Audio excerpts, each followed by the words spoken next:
I feel like I can't have you sitting like that the whole time. We have to turn you around a little bit so you face this way. help. I can't have you looking sideways over your shoulder the whole time. That hurts me. You may get a new patient. There you go. Well, my name is Dr. Albanese, and I am a chiropractor here on the West End. And our mission is to educate and adjust as many families as possible to help them reach their optimal level of health. And we are in a very unique position because we see families, we see infants, children, adults, and we see folks that are basically looking to get healthy. You know, if I always used to ask, does everybody want to get healthy? Everybody's hand would go up. Everybody wants to be healthy. You know, that's number one on priority list. Health is always in the top three. Finances, relationships, money, those are all very important to people. So today we're going to talk about health.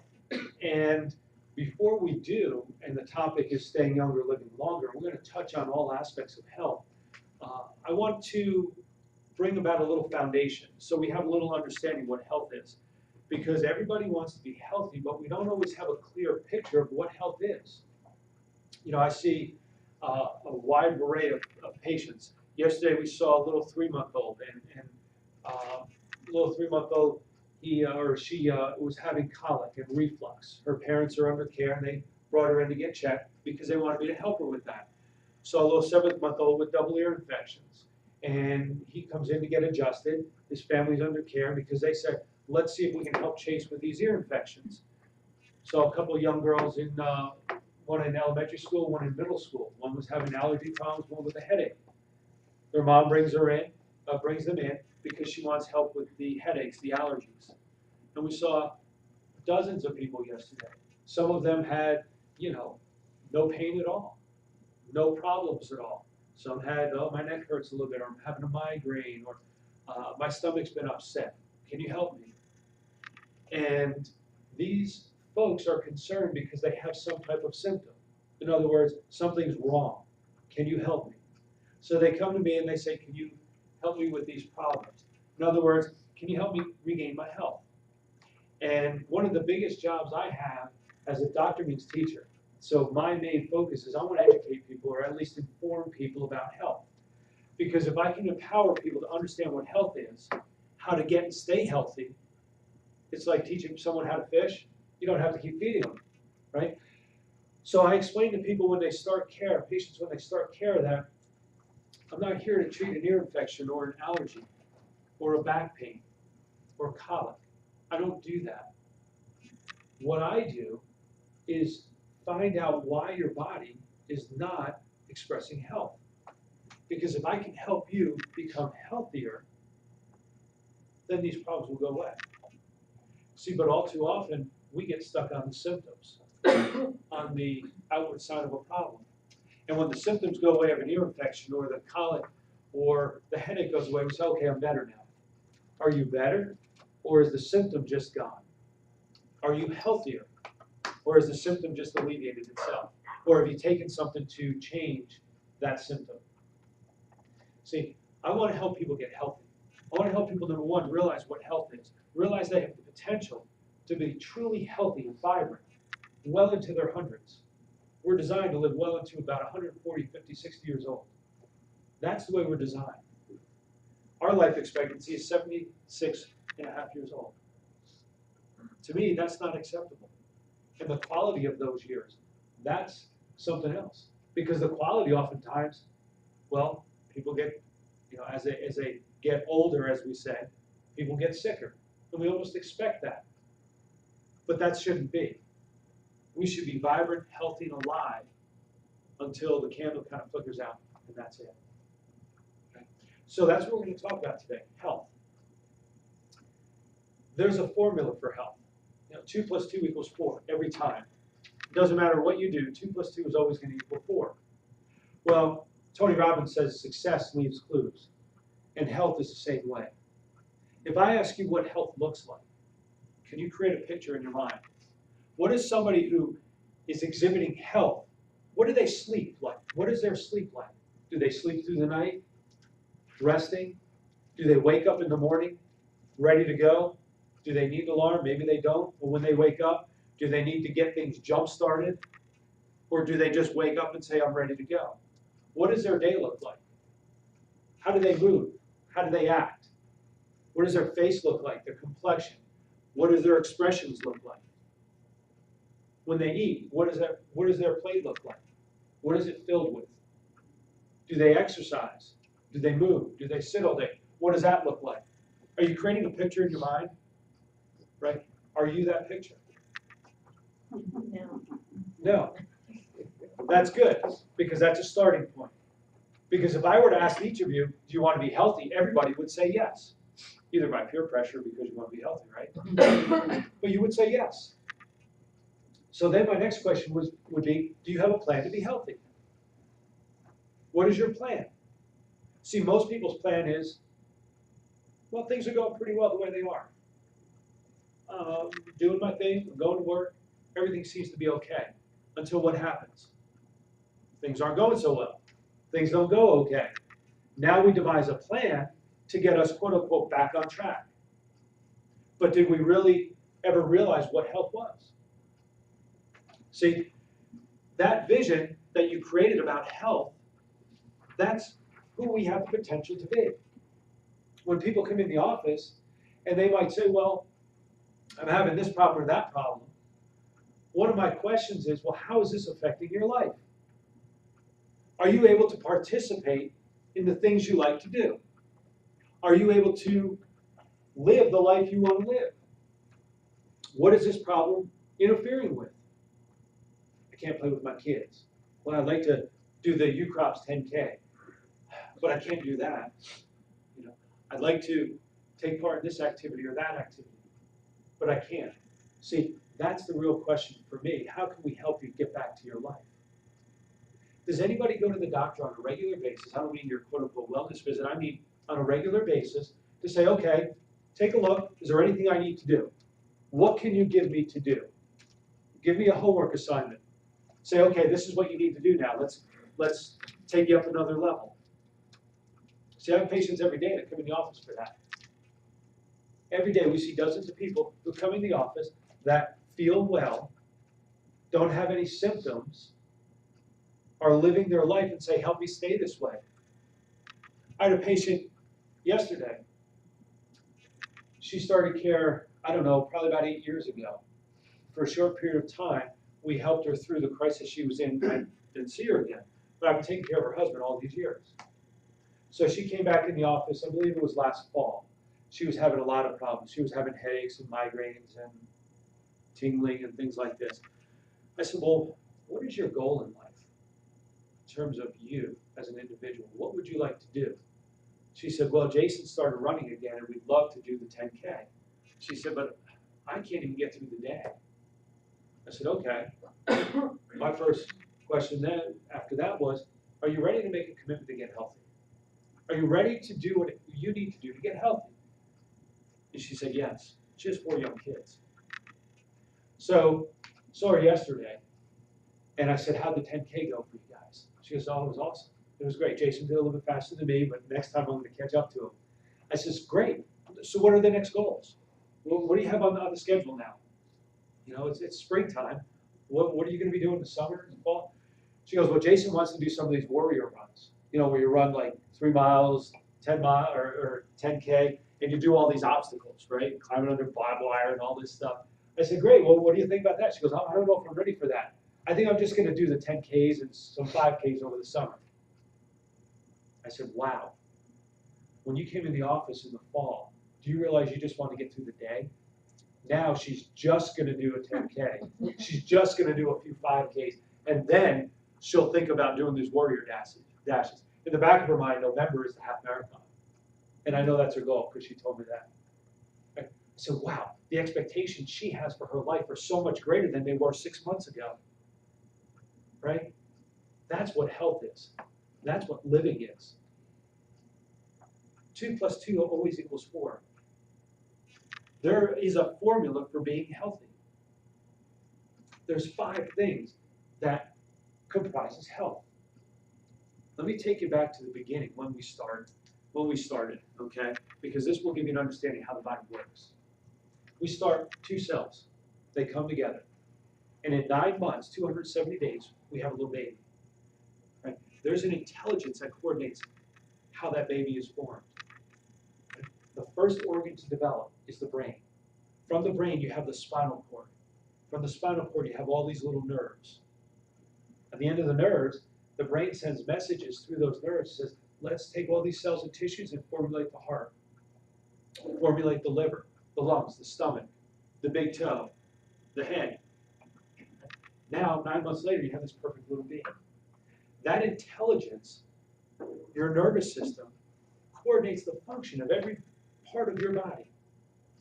Now, when you're born, that intelligence coordinates the function of everything from that day forward. You don't have to think about your heart beating, your lungs breathing, your stomach digesting food. It just happens. Can you imagine putting that on your to-do list? Right? My wife thinks I don't get anything done now. So this intelligence, right, coordinates life, it coordinates function throughout your life. If there's interference in that communication, what do you think happens to the quality of your life and your health? It decreases, right? Your nervous system coordinates everything. We are unbelievable. Each one of us is magnificent. All this takes place without us thinking about it, without us having to take action. Your nervous system is one of the essentials of health. It's also an essential for life. Because if your nervous system stops, if your brain stops, there's no more life. So that's the first ingredient when we look at health. Your nervous system. Your brain has to communicate with your body without any interference. So your body functions well. What's another ingredient? Well, nutrition. I used to say you are what you eat, but I realized that was only a half-truth. You are what your body can utilize of the food you eat. Because, for example, if you eat a great organic salad, but yet those messages going to the stomach aren't allowing the stomach to break down that food properly and absorb it properly, you're not going to utilize that salad 100%. Right? So you are what your body can utilize. Your nutrition is how you build cells and tissues in your body. Your liver, your stomach, your heart, every part of your body is new. About every 3 years, you're entirely a new person. So why do we still have chronic conditions? Okay, because our body can't utilize those nutrients properly. But your body takes food, it breaks it down, it says, well, let's bring this to the liver, the lungs, the heart, the stomach. Let's replace all those damaged cells and tissues that accumulate over time with healthy ones. Right? So your nutrition is very important. Nutrition gives you energy. My kids ask me, Daddy, does this food give me energy? Absolutely. Cool. Water gives me a lot of energy, right? Yes. You understand where they come from, right? But they ask me stuff like this because I want them to understand food. Sure, we eat food sometimes just because it tastes good. But what is the purpose of food? It's to rebuild our body. You know, it's like putting regular or high test in your body. Right? We're going to put high test in our body. 150 years. What are you feeding your body with? So it's going to sustain life, vitality for 150 years. Because what you put in your body, well, that's what you're going to get out. Right? I always say you squeeze an orange, what are you going to get out of it? Orange. Right? You squeeze you, what are you going to get out of it? We won't answer the question. So your nutrition is important. And it's also dependent on your nervous system to function properly in order to utilize all that food and disperse it throughout your body and rebuild your body. Right? Your rest and sleep is important. That's a third essential of health. Rest and sleep. That's when your body heals and repairs. Your body heals and repairs, and if you sleep well, now you're ready to exercise the next day, which is another essential of health. Right? So when you're exercising, you want to have good sleep and rest. You want to have good nutrition. You want your nervous system functioning properly, because now when you exercise, all of a sudden you get up and you run, you want your heart to beat fast. You want lungs to oxygenate your muscles properly. Right? You need a proper nervous system, proper nutrition, proper rest in order for exercise in order for you to really benefit from exercise. Right? Now your mental and emotional health. This is the 5 essential. The 5th essential. your mental emotional health, your mindset. Right? Your mindset is going to have a big part of how you sleep. It's going to have a big part of what you eat. When you're in a great mood and you're feeling good, you want to put good things in your body. But what happens when you're anxious, you're stressed, you're depressed? You don't grab a salad. You grab something that's going to help you feel better. Sugar. It's going to give my body a boost, right? So all of these essentials, 2 + 2 = 4, well, proper nerve function, proper exercise, proper nutrition, mental emotional set, rest and sleep equal health. That's the formula. Like I said, success leaves clues. Those are your clues. That healthy person that you had in your mind, that vision, well, that's what healthy people do. See, how you feed your body, what you think about, these are all the essentials to health. Oftentimes, we don't think about these things until we have a crisis or problem. And then what do? We regroup. All right, let me see what I need to do. Let me get out of this hole, and let me see what I can do now to stay above ground, so to speak. Right? And then we just exist. But do we ever think about, can the quality of my life even be better? Can my health be improved? I look at people like Jack LaLanne, and I look at what he used to do. I remember as a kid watching, and I used to wonder, why is this guy pulling a tugboat across the lake? Like, why do you do that, right? He wanted to prove to everybody that the limitations that we have in our mind are just our own made-up limitations. We can exceed that. See, he used his body as a way to show us that. He was an inspiring person to me. So how do you live your life? Number one, what is the vision you have of your life? What are the expectations you have of your life? Are you living your life the way you would like to? Staying young or living longer isn't just about living longer. It's about living life, vibrant life. Mid-70s, to me, that's sad. That's sad. Well into our hundreds, that's the way we're designed.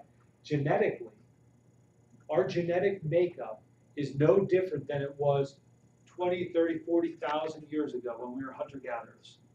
That's when our genes started to become molded and said, okay, this is the environment we live in. This is what your body needs. Our needs have remained the same. Our environment has changed tremendously. Right? Our lifestyles have changed tremendously. So if our genetic makeup is the same as it was when we were hunter-gatherers, well, what did they need to survive? Well, they ate organic food, right? Fresh fruits and vegetables. Took them off the ground or off a tree. That's what they ate. They ate organic meats, fish, right? That swam down a river or a lake or an ocean that was healthy and vibrant. Right? That's what they gave themselves to energize themselves, to live long lives. There was no history of heart disease, cancer, diabetes, asthma, stuff like this. When they studied the bones and remains of hunter-gatherers, these things did not exist, these conditions. These are conditions of lifestyle. These people ran, they moved, and at the end of the day, there was nothing to watch. So they went to sleep, right? There was no Lifetime. There was no HBO. Did I push some buttons? Right? They just went to bed. Why? Because when the sun came up, they got up. Right? They didn't punch in at 9, stop at 12, start again at 1, go till 5, and then, well, whenever my head starts hitting my chest, that's when I guess I end my day. That's the way we're designed. To get up, move, eat healthy, exercise, and then go to sleep, shut down for the next day. That's our genetic makeup. Now, we're much more intelligent than the hunter-gatherers, right? So we do things differently. And we wonder why we have problems, right? So our genetic makeup is based on that. In terms of nutrition, one of the essentials of health. People ask me, we just did a nutrition program in the office. People say, well, what does a diet look like? What is my diet? What should my diet consist of? Very simple. Fresh fruits and vegetables, healthy proteins. Healthy fats. Don't worry about the fats if you're fresh fruits and vegetables and wheat protein. Okay? That's what our diet should consist of. We should graze during the day. Okay? But now food is designed differently. It's not designed to nourish us. It's meant to satisfy that sensation, that appetite. In other words, if I had a bowl of apples here, how many apples could you eat? One, maybe two, right? That would be pushing it. Now, if I had a bowl of cookies, a bag of potato chips, a box of cookies, right? And sorry, I'm not discriminating, but we'll just say the battery is on, right? It's 9 o'clock, I'm settling in, right? But how many can we go through? All of them, the whole bag, right? And then if it's like a reunion where it's 2 hours, we can really go through 11. But see, food is designed that way. Food is designed, when you see like 99-cent this, $1.99 this, right? It's designed to make you eat more, to cost very little, so you eat more. Now you have to eat more, because in an apple, you eat that apple, your body's saying, man, we squeezed everything out of that apple. We're gonna break it down, we're gonna send it throughout our body. Now, the cells and tissues in our heart, lungs, stomach are dying. They all do. Let's replace them with the apple. Sounds good. What's my heart look like? An apple. I like that picture, right? Is that a heart that's gonna last a long time, function well? Probably, right? Now, if Twinkies are all I eat, my body's gonna say, well, there's not much else coming down the tube, so let's go ahead and eat the Twinkie. Well, we got all these damaged cells and tissues in the heart, we need to replace them. The Twinkie's the only thing coming through the tunnel. Let's break it down, let's bring it to the heart. Now your heart becomes a Twinkie. How long is that gonna last? Right? Now, is there anything wrong with a Twinkie one day? No, probably not. But what do you do throughout your life, cumulatively? See, food is very different now. You eat an apple, you're only going to eat one, maybe two, because your body's going to say, that's all we can use right now. But boy, you open up a bag of potato chips, right? And by the time you see them, because they're all the way down, the bag is so big, and that's a marketing ploy to get you to buy it, right? 33% more. You have to eat so much more to get so much less. That's how the food is designed. You ever go to a fast food restaurant? The diameter of a straw is like this. So you drink more, free refills, right? They're concerned about dehydration, so they want you to keep going back up and drink more, right? But as you drink more, you're going to crave more food. And as you crave more food, you're going to buy more food. And you become the best patron for that restaurant. Because that's what they want. They want people to be just overweight, just under obese, so they continue to buy more food. And they eat more. That's how food is designed. I went to a seminar a number of years ago with a fellow who's an economist who actually was hired back in the 70s, early 80s by the fast food industry. He was an economist for 2 presidents. This guy is like a heavyweight guy, right? I shouldn't say that, no pun intended. Right? But he's a guy that said, the fast food industry came and said, how can we increase our profitability? And he came up with all these strategies. Now, okay, this is 30 years ago, he's now studying health, writes books about health. Because he realized that why are these people now, where I'm living in Malibu, California, healthier than other people? Well, they're outside, they're running, they're exercising, all this stuff. Right? So food is designed that way. So what do you eat? Where does your food come from? What does your food eat? Have you ever thought about that? Where does your food graze? You know, there's this talk about organic food and all this stuff. And people are, what do I buy organic? Do I want to spend money on that? Do I need that? Well, look at what you eat, where that comes from, what that food source eats. That'll determine, all right, should I make a choice here? You know, I love Whole Foods because you can go there and buy their brand and pretty much pay the same amount as anywhere else. Right? But just look at your food, look at your diet. It's not like you have to be overwhelmed and say, oh my gosh, just change one thing. I always tell people, don't delete anything from your diet. Start to add something healthier. maybe replace the bag of chips with some fruit at lunch. Just do that. You know what that ultimately does? It plays games with your mind. Now, you say, maybe I'll bring a little bit better lunch if I'm eating the fruit every day. The lunch is kind of counterproductive for the fruit, so I'll eat a little bit better lunch.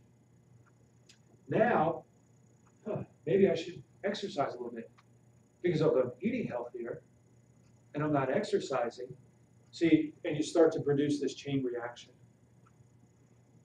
Then you start sleeping a little bit better. Your thought process changes. See, it starts to produce a chain reaction. Your body always wants to move towards health. How you view health is important too. If I had a fever, would I be healthy or sick? Sick. Sick, okay. If I was throwing up, would I be healthy or sick? Sick. Really? Okay. So, if I had a virus, well, let me ask you this. If I got this water out of a nearby river, and I said, here you go, you can have some. Would you drink it? Now, what could you do to the water to try and make sure it's safe? Boil it. What does that do? Kills the germs. Kills off the germs. Now, our body is magnificent, right? The intelligence within our body is magnificent. Because it says, if I have a virus, maybe I'll just heat up to kill the germs. That's what a fever is. See, we see those symptoms and say, oh, sick. Right? If you have a child, have 3 young kids, stay home from school for 24 hours, you can't go back, right? Their body's actually healthy. If they had a virus, I want them to have a fever. Chase, who I saw yesterday with the ear infection, right? He's gone through about 9 months of his life, or no, he's 7 months, so about 6 months of his first 3 months. So 6 months of his life thereabouts, or well, however it is. The first 3 months he was fine, and after that he had problems. So 4 months. 4 months of his life on antibiotics. Rounds of antibiotics. Try this, a little bit stronger. We'll try this one. Finally, 2 tubes in his ears. Still having the same ear infections. His parents asked me, they said, do you think it would be a good time to bring him in? I said, absolutely. Because if you keep doing the same thing over and over, you're not getting a different result at this point. Maybe you need to do something different. Right? So, I forgot where I was going with that. Oh yeah, so he has ear infections, came in yesterday. Okay, and his ears start draining. About a week ago, they started draining. And his mom said yesterday, he has a fever. I said, fantastic. Awesome. His immune system is starting to work the way it was designed to.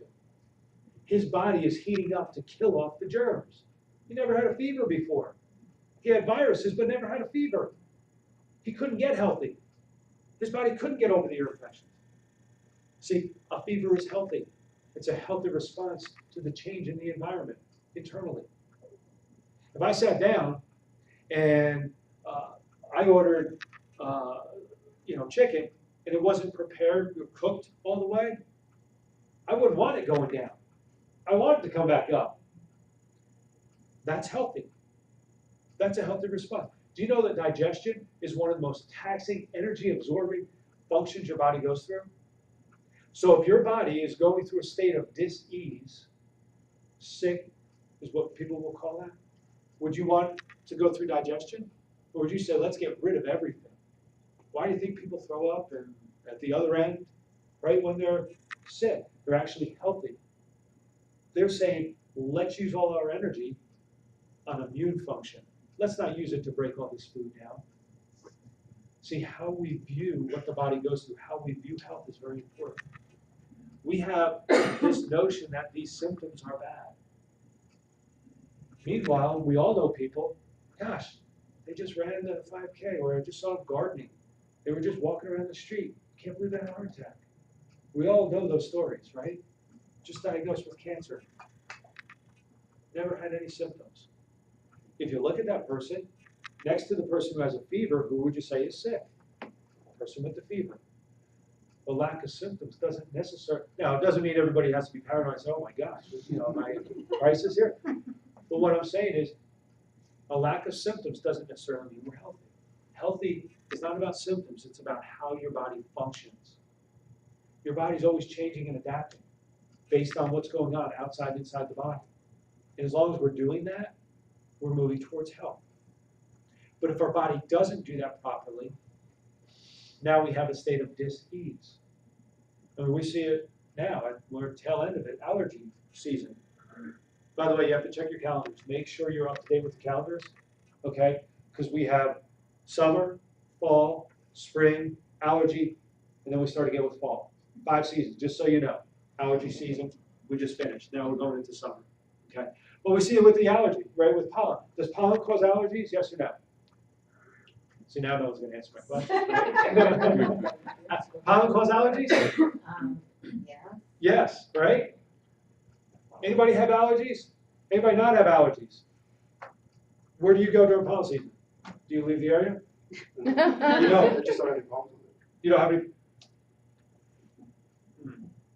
Now I wonder if pollen causes allergies. See, is it the pollen that causes the allergies or our response to the pollen? I think the older you get. The older you get. Is it the older we get or cumulatively over time? I love that. My mom is 74 years old. She doesn't take any medication, no, problems, no conditions or anything. She went to the doctor for a wellness checkup. And I always tell her, report back to me. Before you do anything they tell you, report back to me. Right? So she tells me, I am borderline having lower bone density. Not osteoporosis, osteopenia. Okay? So it's like saying it's not dark out, it's dusk. So she is just like late afternoon dusk. 74 years old. Doctor wants to put her on medication for low bone density. She's concerned about her bone density. I said, okay, Mom, let me ask you a question. It's taken you 74 years to get to dusk. So if you give yourself another 74 years to get to low bone density, are you okay with that? 150 or thereabouts? See, is it age or cumulatively how we age? Right? Maybe it's our body has produced so much damaged cells and tissues that haven't been replaced with healthier ones. Now, our body's all the way here instead of up here. We say age a lot for a lot of things. I always think it's funny, people come in and say, man, my hip is really bothering me. But I'm 63 years old, I should expect those problems. I always ask them, well, just by chance, when did you get the left one? Is that 70 years old too, or is that a different age? Because that one's not giving you any problems. You got it later, right? And I want them to think about it. Well, yeah, I never thought about it like that. See, maybe it's how we age, right? Because I know people that are in their 60s, 70s, and 80s who don't have allergies. Oldest patient I had was 101 years old, right? 101 years old. He lived on Grove Street since 1930 something. Most people haven't even been alive that long, right? And I would ask him, I said, how are things going today? Well, good, I exercised today, not as much as I did when I was younger. I only walk about a block or two and come back. I said, that's great. Well, what did you do when you were younger? He said, back when I was younger, I could walk 5 miles. I said, well, when was that? Oh, early 80s? Ask somebody in their 80s what they're doing. Is that younger to them? Or is that, wow, I'm lucky to get to this point? Where's Lawrence Welk? I used to watch him. That's how people think. I did this triathlon over here, and on the back of your calf, they put your age. Right? I'm not sure why, but I use it as a motivator. Because when I see someone that has an age older than me and they're in front of me, I have to pass them. Right? My family's waiting at the finish line, and that's not a good thing, right? So I saw this one, 67 years old. Okay? Now, 67 years old is about 8:30 in the morning. We've already run 2 miles, biked 26 miles. Now we're on a 10K run, the last part of it. 67 years old. What are other 67-year-olds doing at that time? Are they wondering about, man, I'm keeping a pretty good pace here. I'm looking at my record. Were they just getting up, looking at their dispenser? What do I take? Okay. Right. What are the expectations you have for your life? See, we all of a sudden think, well, it's March, April, May, I should have allergies. You know, right?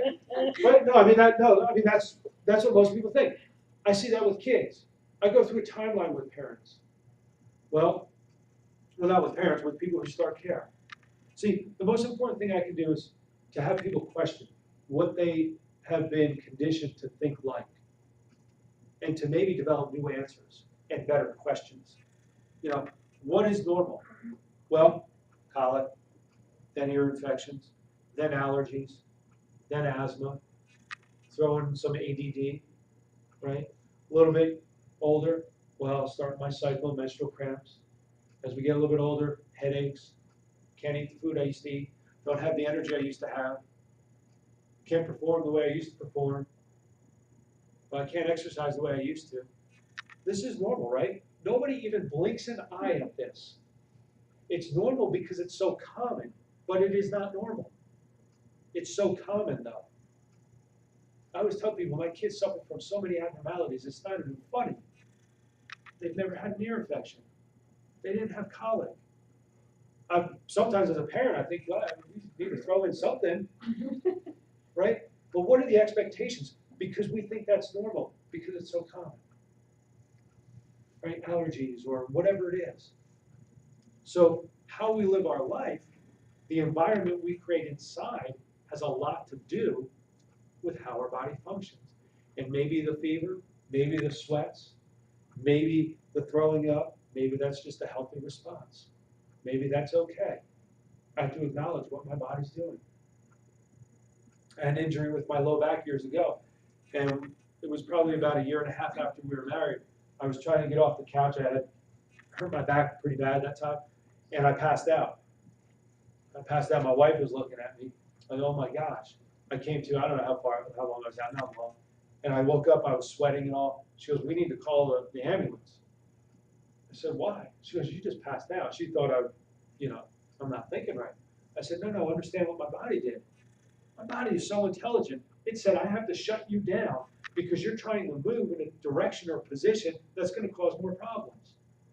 So let's push the stop button. I said, that's what my body was doing. How awesome is that? How awesome is that? Right? You have a cut on your finger. Your body heals that cut. The power that we have, that is awesome. And we think we can't get through a flu. Right? We need help with that. 2 cells, 9 months, we get a baby, but yet we can't go through the flu. Right? You're building your immune system. Because you go through that, you get the chicken pox or you get a cold. Now you're building your immune system. Right? Your mental emotional state is a huge part of that.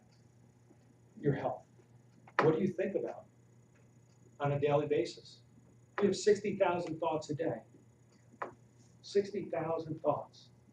Most women are saying, why doesn't he get everything done if he has 60,000 thoughts a day? Right? 60,000 thoughts a day. The problem is 40% of them, we think about things that never happened. 30% are things that we stress about or get anxious about that happened in the past. They can't be changed. 12% are illogical. Of all the things we think about, stress about, or anxious about, there's only about 2% of things we can positively impact. Imagine the energy that you have that can be channeled in another direction if we focus on things that we can positively impact. Just with the thoughts we have. If the conversations you had with yourself on the way to work every day were conversations you had with friends, how many people want to hang out with you? Right? I mean, we beat ourselves up. We beat ourselves down so much, right? Think about how you think about what you think about. That stresses people. What do you think about on a daily basis? How do you create your day? Are you living in the past? Are you living with things that can't be changed? Are you living thinking about things that never happened? Right? How big our lives can be. How much potential we have, but yet we focus on all these little things. Perfect lesson is just watch, and I might offend people, I don't know. Just watch any Real Housewives show. You'll feel better about yourself immediately, right? But just think, because that's That's like how people live. Maybe not like that, but those are the things we get caught up in on a regular basis. That's how small we make our lives. We talk about 3 people that are driving us nuts. Don't hang out with them, right? But look at your life. Look at what it does to you. Because your mental, emotional health. You ever get really stressed about something? I can't eat, my stomach's upset, or I get headaches, muscles get tight, right? It has real consequences physiologically on our body. Would you say stress is healthy or unhealthy? Good or bad? This is my great section over here. It all depends, I think. Ah, I look at it, if I've had a stressful day and if I have a chance to go exercise, it just soothes me, Yeah. exercising. so would you say stress is good or bad? Well, it all depends on the day that it happened. The day that it happened? Right. So if you get in a car accident today, is that good or bad? Bad. Bad. What if you got in a car accident tomorrow? Is that good or bad? It's a different day. Right. When is it good? It all depends on the situation. I guess. Okay, there you go. On the situation. Right. Depends on the situation, right? Stress, I'm going to go back to our hunter-gatherer relatives, right? 40,000 years ago. Come out of our cave, and what do you see? A lion. That can be seen as stressful, right? It can be seen as dinner, depending on how big the lion is, but it can be seen as stressful, right? So right away, we go into a fight or flight response. Lion, I'm either going to flight or fight it. Now these guys are saying, no problem, that's dinner. You guys might say, I'm fighting, right? But here's the thing, once the lion leaves, we go back to everything's okay. Now what happens during that time when we see that lion? Yeah, your heart increases, right? Your body gets ready for that fight or flight. Your muscles are going to have to contract. So let's go ahead and start those up. What gives our muscles energy? Sugar. So liver, start releasing glucose. Glucose increases in the blood. Heart rate increases. Oxygenation increases. Cholesterol is important for initial emergency response, injury. So liver, let the cholesterol go. Cholesterol increases in the blood. We're not going to digest food at this point, so digestive functions slow down except for acid production. Okay? We're not going to be intimate, so let's slow down all that function, right? Muscles get ready to contract. They get tight, right? Magnesium levels decrease. So muscles contract. All those reactions are appropriate, aren't they? Because of this fight or flight response. Now, what happens when the tiger goes? Everything balances out. Now, that's a stress response. So now, we have stress. Not here, but a stressful job, a stressful relationship. We have stress for 20, 30 years. What reaction do you think happens? What reaction do you think takes place out of the ones I mentioned within our body with that stress in our life for 20 years? Which ones? Pick any one. What do you think? Great. What are you trying to say? I'm happy. Oh, great. What ones do you think happen? Heart disease. Heart disease? Stress on your heart. Stress on your heart. You know what reaction takes place? Every one of those. And then cumulatively, over years, we start now treating heart disease. We start treating high cholesterol, high sugar. Well, now I have bloating, constipation, digestive function slows down, except for what? Acid production. In stress, acid production increases. Now I have reflux. Now I need to take something to be intimate. See? Mental emotional stress is a real physiological disease. It is not a condition of that person stressed me out. How you view and interpret your world can produce stress or no stress, like you said. Right? But every one of those reactions take place with stress.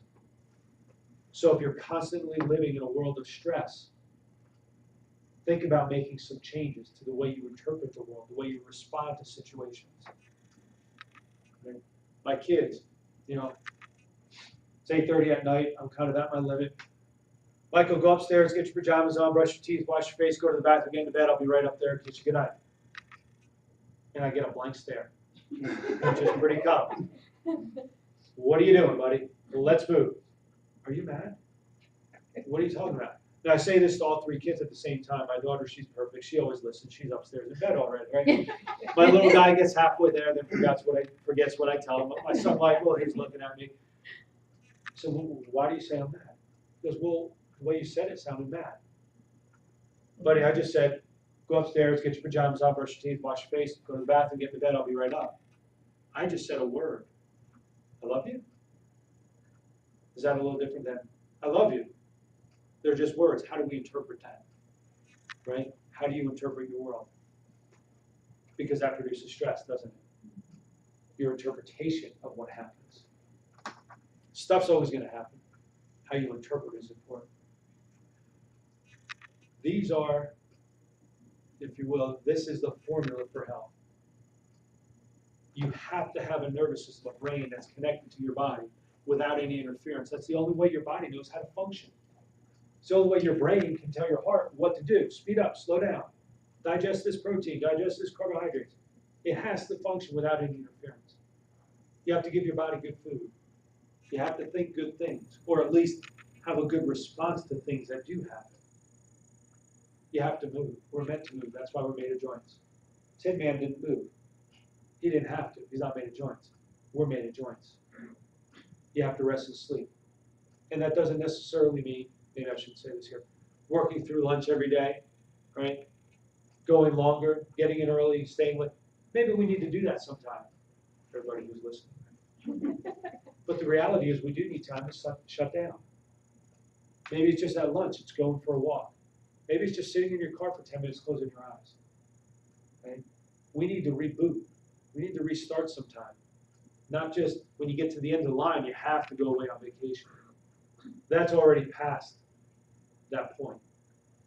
Right? So these are the essentials to health. Success leaves clues.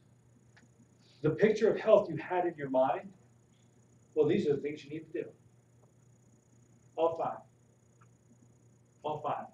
See, if you did half of them, 2 plus 2.5 does not equal 4. 2 plus 1.5 does not equal 4. 2 plus 2 equals 4. All of these things are requirements of health. Genetically, that's the way we're designed. We need all these things to function without any interference, good quality and quantity, in order to express health. So who wants to be healthy? Because that's all you need to do, those 5 things. And if you truly want to be healthy, then you say, you know what? That's what I'm going to do. And you start adding things into your diet. You start moving, just taking a walk. People ask me, how do I start exercising? What should I do? I said, it doesn't matter. Just do something. Just walk. Right? So hopefully now you have a little better understanding of the potential you have.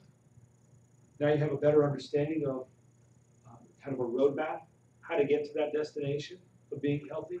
Doesn't matter when you start, it just matters that you start. Because it's not where you are, it's where you finish, how you finish. The 67-year-old, I passed him, but he still finished the race, right? That's the important thing, that we finish the race strong. So hopefully this gives you, I don't like to use the word ammunition, but information that can help empower you to transform your life wherever you are in your life, to live a longer, healthier quality of life. If you have any questions with any one of these 5, we have programs on our website you can go and watch on nutrition, on diet, on different things. You feel free to email me, give me a call. We have great resources that we can plug you into with all of these. And we want to put together an exercise program. We have companies that the employees say, oh, we want to put together a group of people that exercise.